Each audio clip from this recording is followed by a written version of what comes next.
እጅግ ከባድ ነገር ተፈጠረ። ሀምላል መደራደሪያዋን ተናገረች።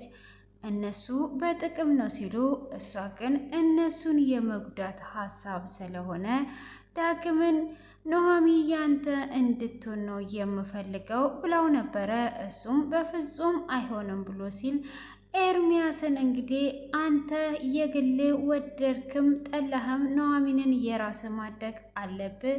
ከጥቅም ውጪ ይሄን ነው የምፈልገው፣ ገንዘብ ብቻ አይደለም የምፈልገው። እነሱ ተለያይተው ማየት እፈልጋለሁ። ሁለቱ ደስተኛ ሆነው ላያቸው በፍጹም አልፈልግም እያለች ትገኛለች። እጅግም ደንግጠዋል። ሆኖም ከኤርሚያስ ጋር ቆሞ ፎቶ አንስታቸው እጮኛክ እየማገጠችብህ ነው ስትል ለኑሃሚም ፎቶውን እያሳየችው ትገኛለች። አቶ ሰንበቱም እንግዲህ ኤሚን ለመጠየቅ ወደ ቤት መጥቶ ነበረ። እንዴት አይንን በጨው አጥበ ትመጣለ? ቤተሰቦቼን አሳስረ ከዚህ ውጣልኝ በማለት እንግዲህ ኑሃሚም ሊመታው ባለበት ሰዓት ዳግም መጥቶ ስቦ ያወጣዋል። ሰላም ሰላም! ውድ የተወደዳችሁና የተከበራችሁ የማራኪ ቤተሰቦች ሰላማችሁ ባላችሁበት ዓለም ዳርቻ በጥፍ ብዝት ይበልላችሁ እያልኩኝ ቀጣዩን ክፍል ይዤላችሁ ቀርብ ያለው እስከ መጨረሻ እንድትከታተሉኝ ስል በአክብሮት እየጋበዝኳችሁ ስለምትከታተሉም ከልብ እያመሰገንኩኝ በባለፈው ክፍል ላይ ትንሽ ላስታውሳችሁ። በባለፈው ክፍል እንግዲህ ኑሃሚ ሀምላል ጋር አውርታ ነበረ። ሆኖም እንግዲህ በስተመጨረሻ ላይ ኤሚም ሁሉም ሰው ከሰማ በኋላ ወይዘሮ ዝናሽም እንግዲህ የተገኘው ሀምላል መሆኑን ብትሰማም ተስማምታ ነበረ። ሆኖም እንግዲህ በስተመጨረሻ ላይ ሕክምናውን ቶሎ ማድረግ አለባት ብሎ አቶ ሰንበቱ ወደ ዝናሽ ቤት ሄዶ ነበረ። ሆኖም ኤሚ ፊት ምን ሆኖ ነው የተቀየረው? ምን ሆነሃል? ብለው ሲጠይቁት ዶክተሩ ደውሎልኝ ነበረ። ኤሚም ቶሎ ሕክምናዋን ማድረግ አለባት በማለት እንግዲህ ይነግራቸዋል። እነሱም እጅግ ይደነግጣሉ። ቶሎ ሕክምናዋን ካላደረገች አሁን ላይ የሚያሰጋ ሁኔታ ላይ ነው ብሏቸው ነበረ። ሆኖም እንግዲህ ኤሚም ትሄድና ጽንሱን በሰላም ታስወርዳለች ማለት ነው። እሷም እጅግ አዝኗና እያለቀሰች ትገኛለች። ሆኖም እንግዲህ ኤርሚያስ አሁን ላይ ተቀይሮ ስለነበረ እሱም መጥቶ ነበረ። በቴክስትም አጽናንቷት ነበር። ሆኖም እንግዲህ ኤርሚያስ ወደዛ ሲመጣ ኤርሚያስንም ለምንድነው የመጣኸው? ከእህቴ ጎን እንዳትሆን ብዬ አልነበር ወይ ብሎ ኑሃሚም እየተናገረው ነበረ። ሆኖም እንግዲህ ኤሚ ልጃችንን አተነዋል በማለትም እያለቀሰች ስትነግረው እሱም አንቺ ብቻ ደህና ሁኚና የሁላችንንም እንባ አብሽልን እንጂ እኔ መጀመሪያ ጊዜም ነግሬሽ ነበረ ብሎ ይላታል። አንተ አላዘንክም ማለት ነው ወይ ብላ ስትለው እሱም እያለቀሰ መጀመሪያ አንቺ ሰላም ሁኚ ብሎ ይላታል። እሷም እያለቀሰች እሱም ወጥቶ ይሄዳል። ሆኖም እንግዲህ ወጥቶ ቢሄድም እሷም እጅግ እያዘነች ልጄን በቃ አጣሁት በቀላሉ እያለች ትገኛለች። እንግዲህ ዳግምም ወይዘሮ ዝናሽን ለመጠየቅ ሄዶ ነበረ። ወይዘሮ ዝናሽንም ጽንሱ በሰላም እንደወጣና ኤሚ ደህና እንደሆነችና ሕክምናውን እንደምትጀምር ይነግራታል። እሷም እሺ በቃ ሰምቻለሁ፣ ምን ላይ ደረሽ? ምንስ እየተፈጠረ ነው? እያላት እንግዲህ እያወራ ነበረ። ሆኖም እንግዲህ አባቱንም ይጠራውና አባትየውን ይህንን ነገር ሁሉ የምታውቀው እውነት ያለው አንተ ጋ ነው፣ ለምንድን ነው እውነትን የማትነግረኝ? እኔ ደጋግሜ ጠይቄሃለሁ፣ እውነቱን ንገረኝ ብሎ ይለዋል። አቶ ሰንበቶም እንግዲህ እኔ የምን እውነት ነው የምነግርህ? እኔ ጋር ምንም አይነት እውነት የለም። ከዚህ በበለጠ የምነግርህ ነገር የለም። እኔ ደጋግሜ ነግሬሃለሁ። ከዚህ በላይ ምንም የማውቀው ነገር የለም ብሎ ይለዋል። አባዬ አንተ የምታውቀው ነገርማ አለ፣ ያለውን ነገር አንተ ንገረኝ ብሎ ይለዋል። እኔ ኑና ግደሉኝ ወይን ተኩሱብኝ ብዬ እጃቸውን ይዤ አይደለም እኔ ላይ የተኮሱት። ስለዚህ እኔ ደም እየፈሰሰኝ ማን እንደነበረና ምን እንደሆነ የማውቀው ነገር የለም። ለራሴ ነፍሴን ላተርፍ እንጂ እዛ ጋር ምን እንደተፈጠረ የማውቀው ነገር የለም እያለ ዛሬም ሰንበቱ እየደጋገመ ይነግረዋል። ሆኖም እንግዲህ ዳግም አንተ ጋ ነው እውነት ያለው፣ እውነቱ አንተ ጋ ስላለ መናገር አለብህ ብሎ ይለዋል። እሱም እኔ ጋ ምንም አይነት እውነት የለም፣ እኔ የማውቀው አንድና አንድ ምንም የማውቀው ነገር የለም፣ እነሱ ብቻ እንደተኮሱብኝና ሊገሉኝ እንዳሰቡኝና እንደገደሉኝ ቁጠረው በማለትም ይመልስለታል። አባዬ አሁን በአንተ የተነሳ ነው እስር ቤት ያሉት፣ ስለዚህ መውጣት አለባቸው፣ የምትናገረውን ተናገር ብሎ ቢለውም ምንም የምናገረው ነገር የለም፣ አንተ እኔ ሳስብ እየጠረጠርከኝ ነው ወይ ያለከው ብሎ ሲለውም እኔ እየጠረጠርኩ ሳይሆን እንድትነግረኝ እፈልጋለሁ፣ በእኛ የተነሳ ነው እስር ቤት ያሉት በማለትም ይናገረዋል። እሱም እኔ ምንም የማውቀው ነገር የለም ብሎ እንግዲህ የዳግም አባት ሽምጥጥ አድርጎ ይዋሻል። እንግዲህ አንድና አንድ የሚያውቀው እሱ ሊሆን ይችላል እንጂ ሌላ ሰው ሊሆን ይችላል ተብሎ አይታሰብም። ስለዚህ እውነት ያለው ሁለቱ ሰዎች ጋር ነው።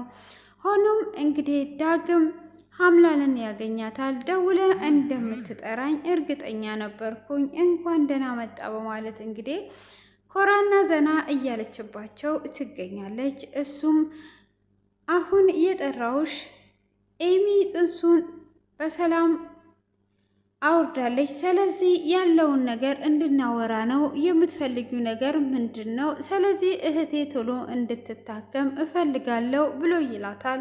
መቼም አንቺ የምትፈልጊው ጥቅም ነውና ያንን ጥቅም ደግሞ እኔ ሰጥሻለሁ፣ ከሌላ ሰው ጋር እንዳታወሪ፣ እኔና አንቺ ብቻ አውርተን ሁሉንም ነገር እንጨርሳለን ብሎ ይላታል።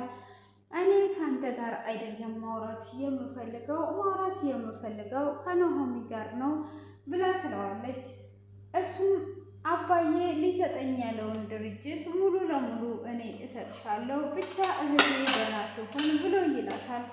እሷም እኔ ጥቅም አይደለም የምፈልገው፣ አንተ የምትፈልጋትን እስካሁን ድረስ የምታፈቅራትን ኑሃሚን ያንተ ማድረግ ነው የምፈልገው ከጥቅም ውጭ ትለዋለች። እሱም በዚህ ሰዓት አሁን ስለ ፍቅር ታወሪያለሽ ወይ? ማውራት ያለብሽ ስለ እህቴ መዳን ነው። እኛ እየተጨነቅን ያለ ነው ስለ ፍቅር በዚህ ሰዓት ለምንድን ነው የምታወሪው ብሎ ይላታል። እሷም እኔ የምፈልገው ይሄንን እንጂ ያንተ እስር ቤት መግባትና መውጣት አይደለም። እኔ ምንም ነገር አልፈልግም። ስለዚህ እነሱ ሁለቱ ደስተኛ ሆነው ላያቸው በፍጹም አልፈልግም። እነሱ ሁለቱ ተለያይተው ስለሆነ ማየት የምፈልገው ኑሃሚ ያንተ እንድትሆን እንጂ የምፈልገው ያንተን ድርጅት አይደለም። ደግሞም አቶ ሌኩ እስር ቤት ነው ያለው። ስለዚህ እንዴት አድርገ ነው የምትሰጠኝ በማለትም ስትጠይቀው እሱን አታስቢ፣ እኔ እሰጥሻለሁ። አቶ ሌኩን እስር ቤትም ቢሆን ከማንም ጋር ሳትነጋገሪ እኔ ሁሉንም ነገር አደርግልሻለሁ። ይሄንንም ማድረግ የምፈልገው እስካሁን ድረስ የበደልኳቸውን በደል በዚህ ላካክሰው ፈልጌ ነው ብሎ ይላታል። አንተ ምንም የበደልካቸው ነገር የለም፣ ቪዲዮውን ለመርማሪው ሰጥቼ ያሳሰርኳቸው እኔ ነኝ፣ አንተ ያጠፋው ነገር የለም። ስለዚህ እኔ ከአንተ ጋር አይደለም ማውራት የምፈልገው በማለት እንግዲህ ቢለምናትም ከእሱ ጋር የማውራት ፈቃደኝነት አልነበራትም። እሱም ትቷት ይሄዳል። ሆኖም እንግዲህ ኤርሚያስና ኑሃሚ ቆመው እያወሩ ነበረ። እሱም ደውሎ ጠርቶ ኤሚ ምን አይነት ሁኔታ ላይ እንዳለች ሊጠይቃት እነሱ ስለ ኤሚ እያወሩ እያለ ሀናንም ከሩታ አይታለች። ፍቅራችሁን እዚህ ጋር እያሳለፋችሁ ነው ያላችሁት ስልና ከዛን እነሱን ስታይ የፈረደበት ተንኮል ትዝ ይላታል። አያምናል በቃ የሆነ ነገር ስታይ ተንኮል ብቻ ነው የሚመጣልሽ ስልና ፎቶ ታነሳቸዋለች። ፎቶም እንዳነሳቻቸው ቶሎ ብላ ወደ እነሱ ትሄዳለች። እሱ ወደ እነሱ ትሄደች በኋላ ጭራሽ ቆንጆ ጊዜ እያሳለፋችሁ ነው ያላችሁ፣ አሁንም ፍቅራችሁ አላለቀም ማለት ነው እያለች ስትስቅ ኑሃሚን በዚህ መካከል ተናዳ ልትመታ ስትል ኤርሚያስም ተያት እውነት አትንኪያት ብሎ ይላታል። እሷም እጅም ቆሻሻ ላይ አላነሳም በማለት ትታት ትሄዳለች። ደስ የሚል የፍቅር ጊዜ እያሳለፋችሁ ነበር አይደለም? ናና ውስጥ ገብተን እናወራለን በማለት ትለዋለች። እሷም እንግዲህ መኪና ውስጥ ገብታ ኑሐሚን እስካሁን ድረስ ታፈቅራታለህ፣ እኔ አምላክ ነኝ አውቃለሁ ብላ ትለዋለች። ልጄን እንኳን ብታሳጣኝም ልጄንም ብትገልብኝ እኔ ግን ላንተ አሁንም ጥሩ ነገር አስባለሁ። እስካሁን ድረስ የምታፈቅራትን ኑሐሚን በእጅህ ላስገባልህ እፈልጋለሁ ብላ ትላለች። ይሄማ ለእኔ አስበሽ አይደለም ለራስሽ አስበሽ ነው። በዚህ ሰዓት እኔ ስለ ፍቅርና ስለ ሌላ ነገር ሳይሆን እኔ የማስበው ስለ ኤሚ ብቻ ነው። ኤሚ ሰላም እንድትሆን ብቻ ነው የምፈልገው ብሎ ሲላትም ይሄ ውሸትህን ነው። እስካሁን ድረስ እኔ ኑሐሚንን እንደምታፈቅራት አውቃለሁ። ስለዚህ እኔ ደግሞ ሁለቱ ሰዎች ደስተኛ ሆነው ማየት በፍጹም አልፈልግም። ግዴታ ኑሐሚን ያንተ መሆን አለባት፣ ወዷ ሳይሆን ተገዳ ብላ ትለዋለች። አሁን እዚህ ጋር ስለ ፍቅር ስለሌላ ነገር ሳይሆን የምናወራው አሁን ለኤሚ ሰተሻል፣ ኤሚ እንድትድን ብቻ ነው የምፈልገው ብሎ ይላታል። እሷም ይሄን ብቻ አይደለም የምትፈልገው ኑሐሚንን ወደ አንተ ትወስዳታለህ፣ ወዷ ሳይሆን ተገዳ ወደ አንተ እንድትመጣ አድርጋለሁ ብላ ትለዋለች። ይህንን ነገር ሽንትና የምትፈልጊውን ነገር ተናገሪ፣ መቼም ካለ ጥቅም ምንም ነገር አታደርጊም። ስለዚህ ያለውን የምትፈልጊውን ነገር ተናገሪ ብሎ ይላታል። እሷም ከጥቅም ውጪ የምፈልገው ይሄ ነው፣ እኔ የእነሱ ደስታ ስለማያስደስተኝ ለአንተም ደግሞ በዛው የምትጠቀምበት ስለሆነ የምፈልገው ይሄ ነው በማለትም ትናገረዋለች። እሱም እንግዲህ እሺ አሁን ከዚህ ሀሳብ ውጪና የምትፈልጊውን ያህል ገንዘብ የምትፈልጊውን ጥቅም ተናገሪ ብሎ ቢላትም በፍጹም ይሄንን አይደለም የምፈልገው ብላ እንግዲህ አሁን ላይ እሷ የእነሱ ደስታ እያናደዳት ስለሆነ ከኑሐሚን ጋር አውርቼ ሁሉንም ነገር እነግርሃለሁ፣ አሁን እዚህ ጋር ያበቃል ብላ ትለዋለች። ደግሞም እንደምታፈቅራት እንዲሁ አይቼ አውቃለሁ እያለች ነው እንግዲህ ኤሚም ከሐኪም ቤት ወደ ቤት ተመልሷ ቁጭ ብለው እያወሩ ነበረ። ኑሐሚንና ኤሚ ቁጭ ብለው እያወሩ ወንድሟም ይመጣል። እሱም እያወሩ እያሉ ሰንበቶ ወደ ቤት ይመጣል። እጅግ ይደነግጡና ኤሚም ምን ልታደርግ ነው ወደዚህ የመጣኸው በማለትም እንግዲህ ሁሉም እንዴት አይንን በጨው አጥበህ ትመጣለህ? ቤተሰቦቼን አሳስረ ይሄን ሰውዬ ከዚህ ያውጡልኝ በማለት ኑሐሚንም ሊመታው ሲል እሱ ኑሐሚ ደግሞ ተወው እንጂ እንደዚህ ማድረግ የለብህም በማለት እንግዲህ ትናገረዋለች። እሷም በምትናገረው ሰዓት እሱም ይተዋል። ከዚህ ቤት እንዲወጣልኝ እፈልጋለሁ። ለምንድን ነው እዚህ ቤት እየተቀመጠው? እያለች እንግዲህ ከዚህ ቤት ይውጣልኝ በማለት እየተናገረች እያለ በዚሁ መካከል ዳግም ይመጣል። ዳግምም ሲመጣ አባዬ እዚህ ምንድን ነው የምትሰራው? ምንድን ነው የምታደርገው? በማለትም ሲናገር እህት ከሆስፒታል እንደመጣች ስሰማ እህትን ለመጠየቅ ነው የመጣሁት በማለትም ይመልስለታል። ስለ እህቴ ምንም የሚያገባ ነገር የለም፣ ናና ቀጥ ብለው ውጣ በማለት እንግዲህ እጁን ስቦ ጎትቶ አቶ ሰንበቱንን ከቤት ያወጣዋል። እሱም ከቤት ካወጣው በኋላ አባዬ እኔ ደጋግሜ ጠይቄሃለሁ፣ ለምንድን ነው የማትነግረኝ? እውነት ያለው እኮ አንተ ጋ ነው፣ ቤተሰቦቻቸው እዛ ጋ ታስረው፣ አንተ ደግሞ ጭራሹኑ ወደዚህ ቤት ትመጣለህ ወይ በማለት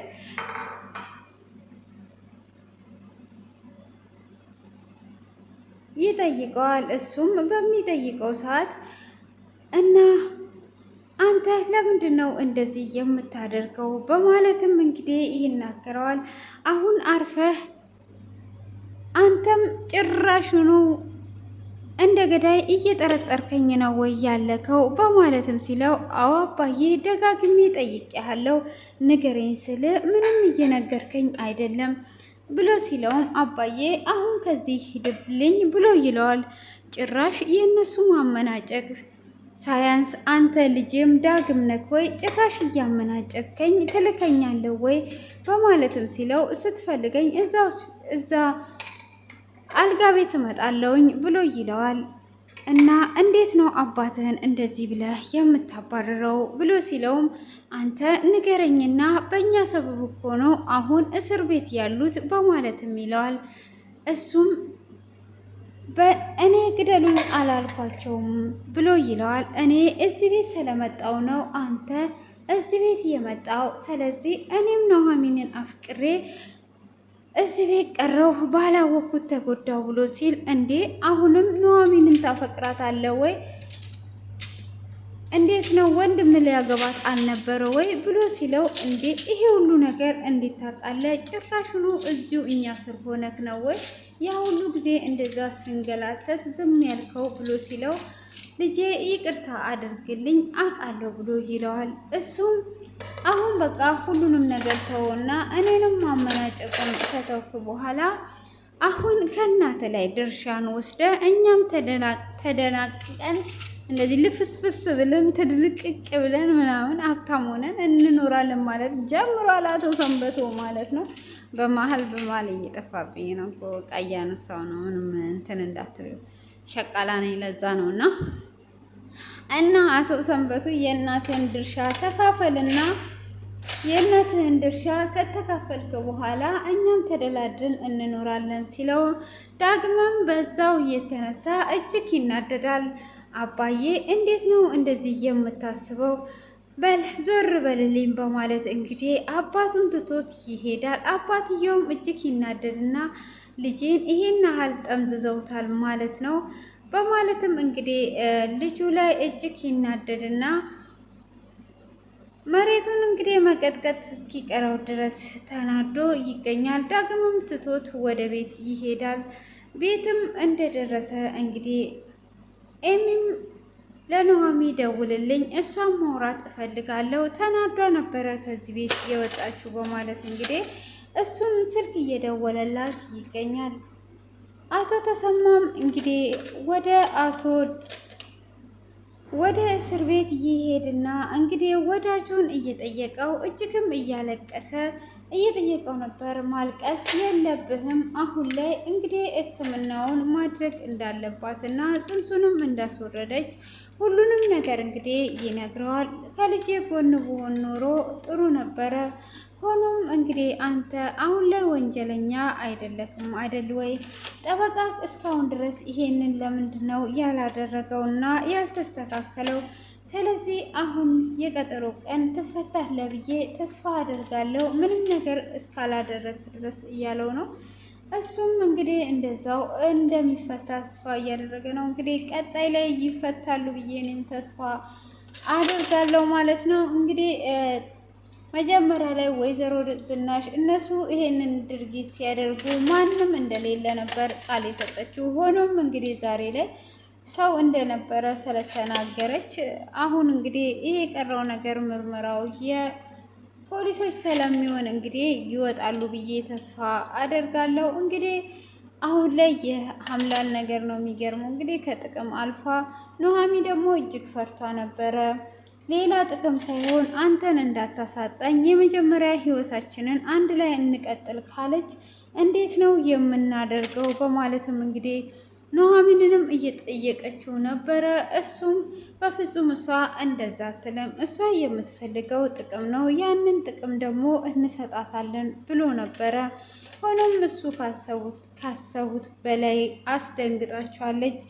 ሆኖም እንግዲህ ከኤርሚያስ ጋራ እሷ ቆማ እያወራች የነበረውን ፎቶ ካነሳች በኋላ ኑሐሚንን ቀጥሮው ነበረ።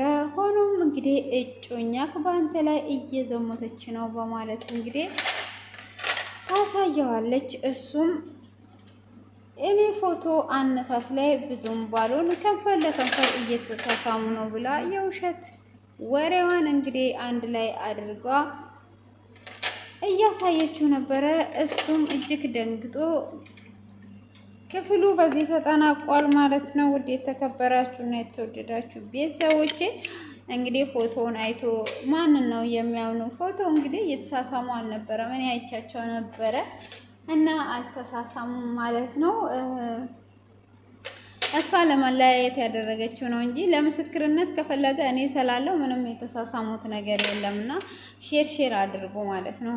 እና እሷ ሲጀመር ታፈቅረው ነበረ እንትናን ማለት ነው። ማነው ስማቸው ደግሞ እኮ ይምታታል። ሁልጊዜም ነው የሚምታታው። ወንዱና ሴቱ ብል ይሻለኛል፣ ወንዱን ማለት ነው። እና እሷ ደግሞ እንደዛ ትለዋለች።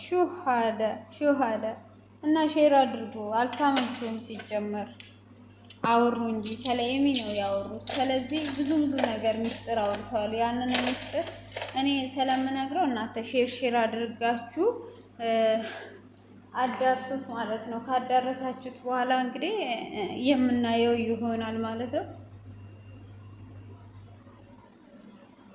እኔ ምስክር ስለምሆንለት ማለት ነው። እንግዲህ ቀይንም እያነሳሳው ነው።